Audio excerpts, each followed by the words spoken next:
Hello, Eagle Legend. This is your boy coming at you with a different specific video at this particular time. As you can see, I am outside. I am not in the house, but I'm making this video for one specific reason only.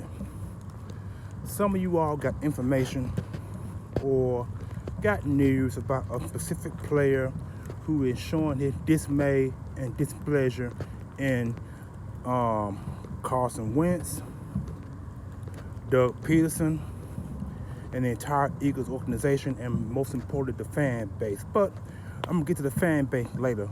For right now, let me go ahead and put this out in front of each and every last one of you guys at this moment.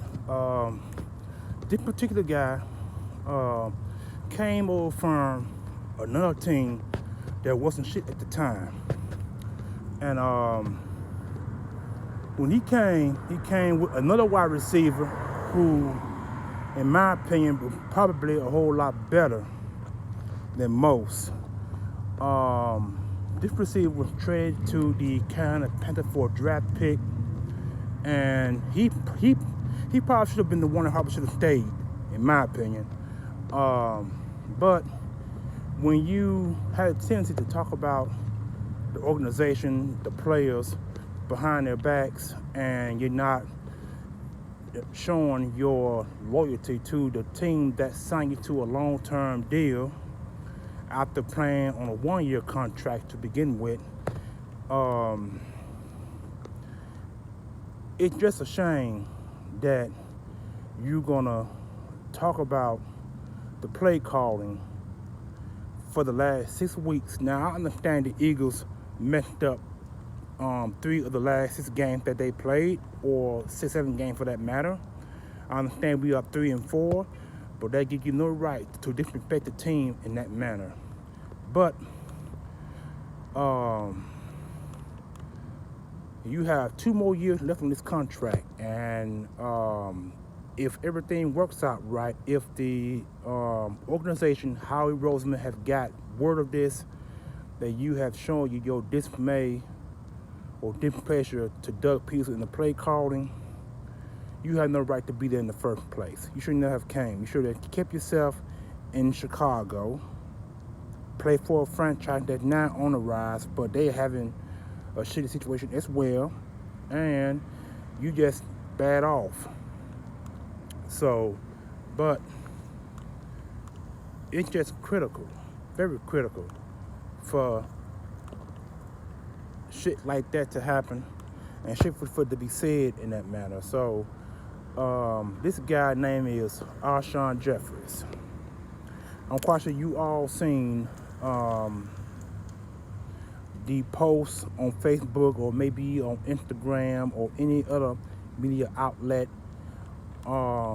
that the guy named, I think his name is Howard Eiskin. I think that's his name, Howard Eiskin. I think he's one of your radio personalities on WIP 94. I think that's the name of it. And he had got word that Alshon Jeffries is the corporate.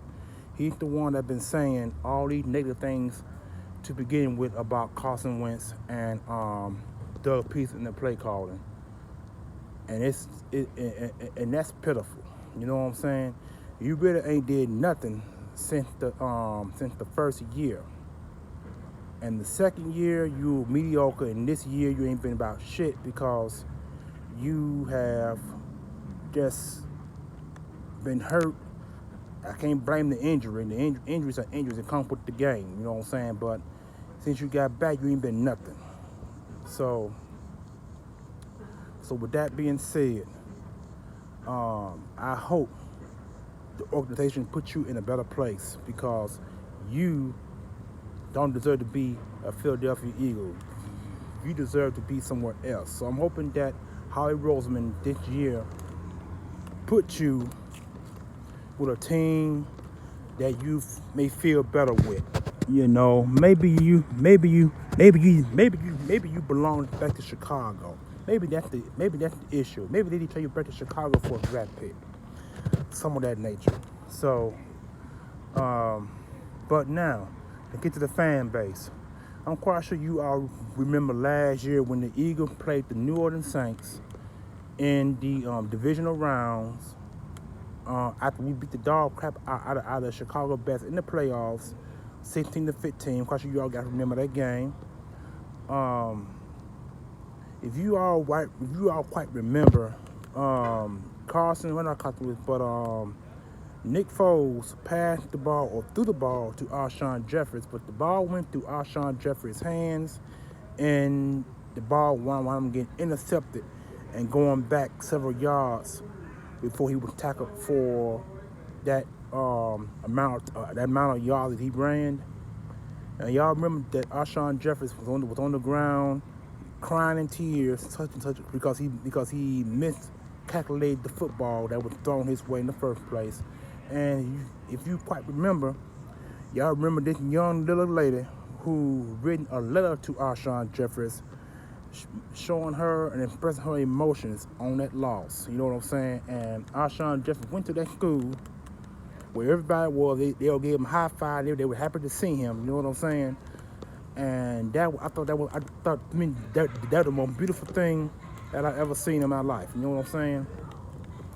And now, apparently, you forgot all of that. You know what I'm saying? You must have forgotten all of that for you to run your mouth about the Eagles organization. So, I pray and hope that you get somewhere. I hope you get out of Philadelphia. This is just my opinion, because the simple fact is, you don't belong there. You probably never belonged there in the first place. So for you to run your mouth the way you did about Carson Wentz and the play calling of Doug Pederson because you're upset because the ball's not being thrown your way, if your ass can get open for once, maybe you can get balls thrown your way. And you can't blame your injury, because according to reports, you're supposed to be completely healed from that injury that you suffered in last season's fiasco. So I'm going to leave you with this, Alshon. Please leave. The Eagles are probably better off without you. You got Deshaun Jackson. He's hurt right now. And Nelson Aguilar, I really don't know what his situation is, because he keep missing balls and gave up on one pass that was thrown his way yesterday, which could have been a first down or first and goal for a touchdown. You know what I'm saying? So, but anyway, maybe you need to leave, or maybe you need to rethink everything that you said about Carson Wentz and the play call of Doug Pederson. Maybe you need to rethink before you speak. This is your boy signing out. Peace, one love. Crime, damn shame.